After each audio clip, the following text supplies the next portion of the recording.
Sebelumnya perkenalkan, nama saya Susiana Wijayati dengan NIM 087. Saya Fajri Apriliano dengan NIM 127. Saya Yeni Nena Mungkur dengan NIM 227. Saya nama Patrick Wardoyo dengan NIM 257. Di sini saya akan membacakan pengertian dari proposal kegiatan. Pengertian proposal kegiatan adalah dokumen formal yang berisi perencanaan detail untuk menyelenggarakan sebuah kegiatan yang bertujuan untuk menjelaskan rencana kegiatan secara terstruktur kepada pihak yang berkepentingan seperti sponsor, peserta, atau instansi. Sedangkan proposal magang adalah dokumen yang diajukan mahasiswa atau pelajar kepada instansi, perusahaan, atau organisasi untuk mengajukan permohonan magang. Proposal ini memuat rencana kegiatan magang yang akan dilakukan. Lanjut ke tujuan proposal kegiatan atau magang.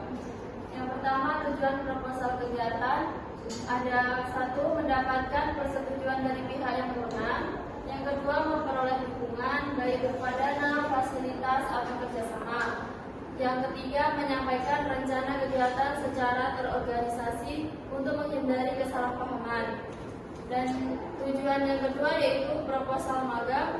Pertama, mengajukan permohonan kepada instansi untuk magang. Yang kedua, menjelaskan manfaat magang bagi pelamar dan instansi. Yang ketiga, menunjukkan rencana pelaksanaan magang secara rinci. Selanjutnya, struktur proposal kegiatan akan dibacakan atau dijelaskan oleh Fajri. Struktur proposal kegiatan. Yang pertama, halaman judul, yaitu nama kegiatan, nama penyelenggara, tanggal penyusunan. Yang kedua, pendahuluan, yaitu latar belakang, tujuan kegiatan, manfaat kegiatan.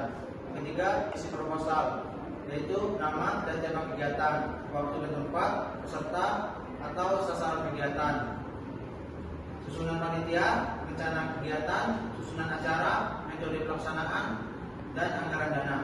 Yang keempat, penutup.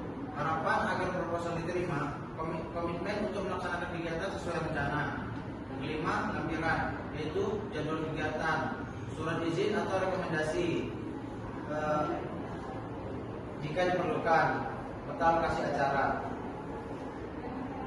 Selanjutnya, struktur proposal magang. Yang pertama, halaman judul, yaitu nama pelamar, judul proposal, nama perusahaan atau instansi tujuan, logo instansi pendidikan jika diperlukan. Yang kedua, pendahuluan, yaitu latar belakang, tujuan magang, manfaat magang.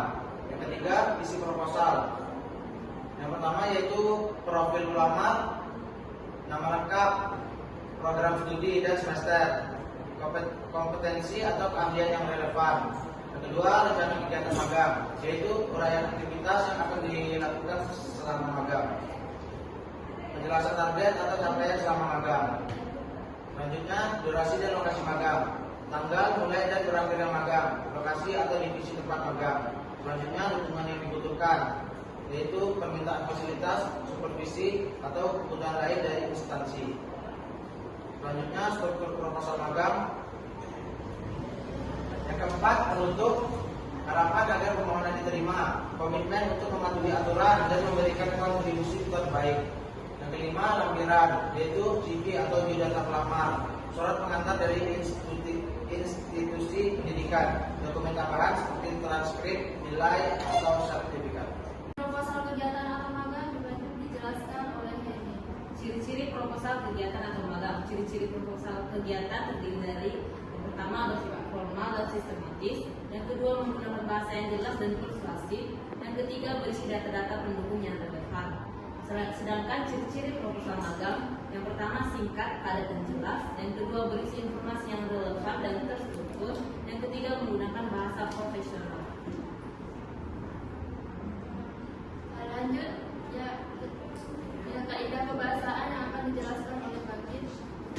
Kaidah kebahasaan, yaitu pertama, menggunakan bahasa formal.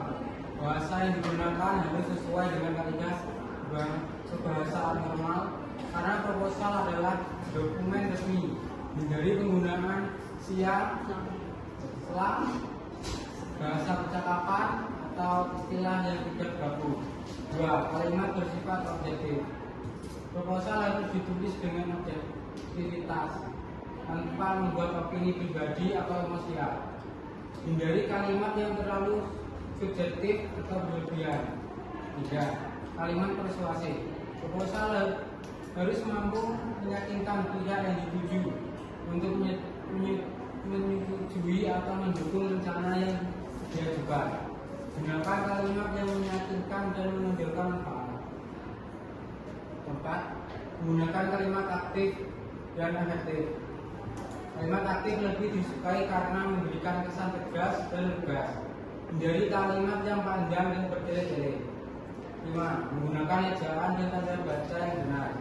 Pastikan setiap kata menggunakan ejaan yang sesuai dengan kaidah BUEBI atau Pedoman Umum Ejaan Bahasa Indonesia. Gunakan tanda baca dengan tepat untuk menjaga keterbacaan. 6. Penggunaan kata hubung dan transisi. Menggunakan kata hubung untuk memperjelas hubungan antara kalimat atau paragraf. Contoh kata hubung yaitu oleh karena itu, selanjutnya, demikian, namun, dan sehingga.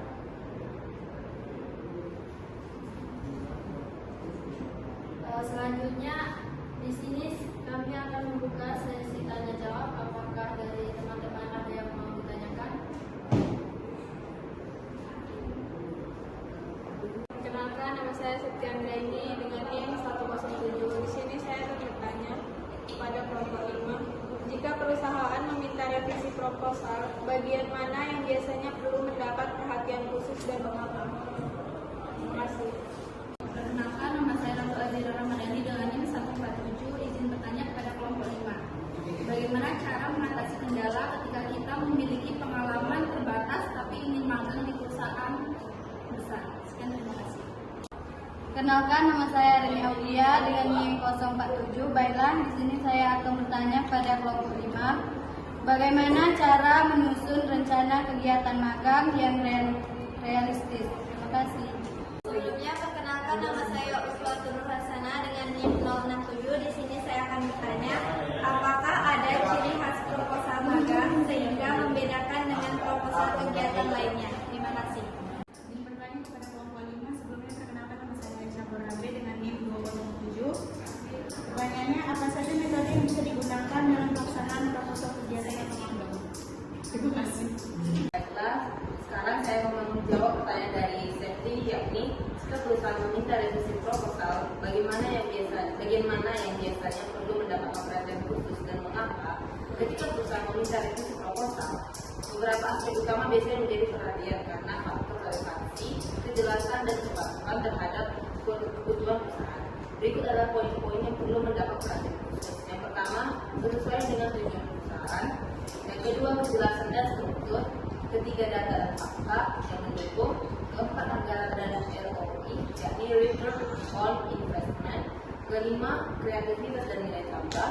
Keenam, kepatuhan terhadap pedoman atau permintaan awal. Ketujuh, risiko dan mitigasi. Kesimpulannya, revisi adalah ruang untuk memperbaiki kekurangan. Sebaiknya Anda meminta umpan balik spesifik dari perusahaan untuk memastikan revisi benar-benar sesuai dengan ekspektasi Anda. Fokuslah pada poin-poin di atas untuk meningkatkan kualitas dan daya tarik proposal Anda. Bagaimana Septi? Apakah puas dengan jawabannya? Baik, terima kasih atas jawabannya. Di sini ingin menjawab pertanyaan dari Saudari Ratu, yaitu bagaimana cara mengatasi kendala ketika kita memiliki pengalaman terbatas tetapi ingin magang di perusahaan besar. Cara yang bisa dilakukan yaitu yang pertama, fokus pada keterampilan yang dimiliki. Misalnya keterampilan teknis, komunikasi, atau pemecahan masalah yang bisa mendukung pekerjaan di perusahaan besar. Yang kedua, menonjolkan proyek atau pengalaman relevan. Kita bagaimana bisa menjelaskan pengalaman kita, membentuk kemampuan yang kita miliki. Yang ketiga, menjelaskan motivasi dan keinginan belajar.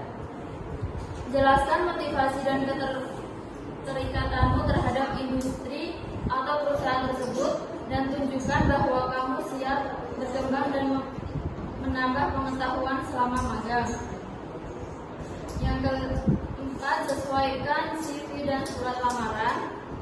Jangan ragu untuk menekankan keinginan untuk belajar dan berkontribusi. Berikan contoh spesifik bagaimana kamu bisa memberikan nilai lebih meskipun belum berpengalaman di industri tersebut. Selanjutnya, cari program magang yang dirancang untuk pemula. Program ini biasanya memberikan pelatihan dan bimbingan, jadi kita bisa mulai dengan peluang tersebut. Dan yang terakhir, bersifat realistis dan sabar. Bersikap realistis dengan berekspektasi dan siap menghadapi beberapa penolakan sebelum akhirnya mendapatkan kesempatan yang sesuai. Jadi itu bagaimana Saudari Ratu atas jawabannya.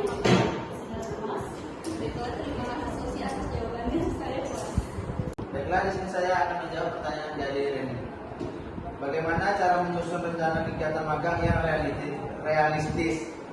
Cara menyusun rencana kegiatan magang yang realistis yaitu yang pertama, tentukan tujuan magang. Yang kedua, kenali lingkungan kerja. Yang ketiga, buat rencana kegiatan harian dan mingguan. Yang keempat, prioritaskan tugas dan proyek.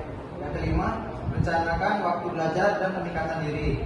Yang keenam, komunikasi dan feedback. Yang ketujuh, pertimbangkan kemampuan dan batasan diri. Yang kedelapan, yang terakhir, evaluasi dan revisi rencana. Baik, kepada Reni, apa puas dengan jawabannya? Di sini saya akan menjawab pertanyaan dari Saudari Iswatun, yaitu apakah ada ciri khas proposal magang sehingga membedakan antara proposal kegiatan lainnya. Yang pertama yaitu proposal magang terfokus pada pengembangan diri.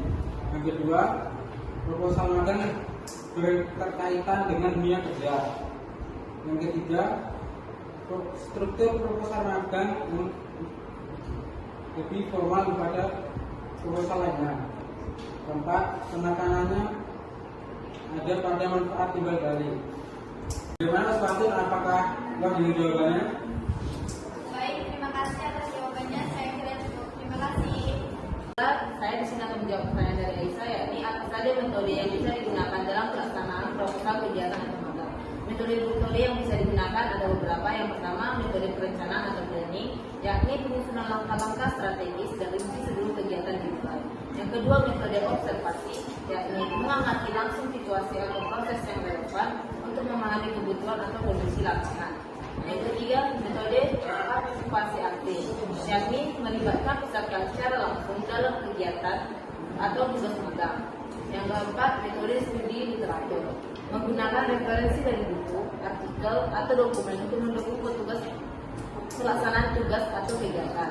Yang kelima, metode pelatihan atau workshop, yakni melibatkan pelatihan atau bimbingan untuk membekali peserta dengan keterampilan yang dibutuhkan.